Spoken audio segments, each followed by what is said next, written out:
pulls me in for a very different reason than most of the titles I pick up. I've been I've read or listened to a handful of Colleen Hoover's novels, mostly because when I see her novel suggested in other articles, I wanted to understand what the appeal was for myself. And it was good. I really do like her as an author.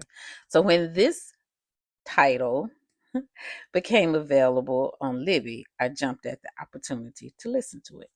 What I didn't expect is how much the structure of this novel itself would be so unique. A love story told in single day snapshots, one per year, rather than a continuous narrative.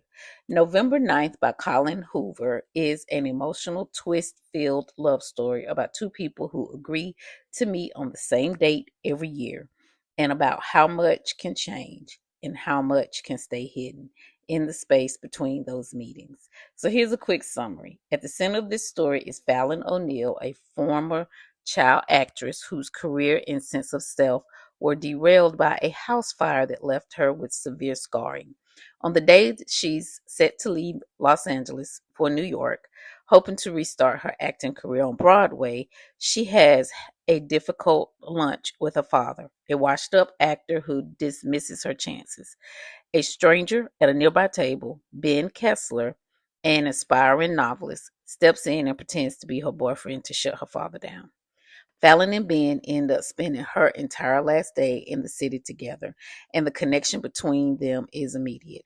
Since Fallon isn't willing to derail her plans, and she's promised herself she won't get serious with anyone until she's older, they strike an unusual deal instead.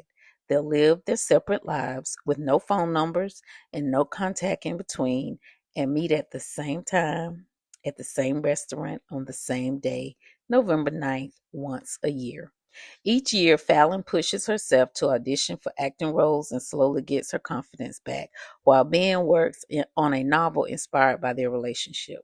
Their yearly meetings bring them closer together, but they're also shaped by real tragedy along the way, including a death in Ben's family that pulls the two of them into an unexpected new dynamic. Just when it looks like they might finally choose to be together for good, Fallon discovers something in the pages of Ben's manuscript that changes everything she thought she knew about how they met and why. So here's my take.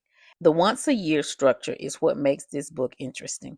Instead of following Fallon and Ben through the mundane parts of their lives, Hoover skips straight through to the moments that mattered the most, which makes every reunion feel high stakes and every year that passes feel loaded with unspoken history. I can see why the pacing works well for readers who want to feel very high and low without any of the middle muck. That said, I finished the book with more mixed feelings than I expected. Fallon's growth over the 5 years is genuinely satisfying to watch, and her determination to rebuild her confidence on her own terms is the strongest part of the story. But once the twist comes out, I had a hard time getting past what it reveals about the foundation of Ben and Fallon's entire relationship. Knowing what he knew and choosing not to tell her changes how I read every sweet moment that came before it. So here are my final thoughts. November 9th is an emotional, fast-paced read with a structure that sets it apart from a lot of the other contemporary romance. And I understand why it became one of Hoover's most talked about books. It's the kind of story that's easy to get through, but the twist is also the kind that lingers uncomfortably once you've had time to think it over. My rating is a 5 out of 5. This book is 320 pages and is 10 hours long. Bye.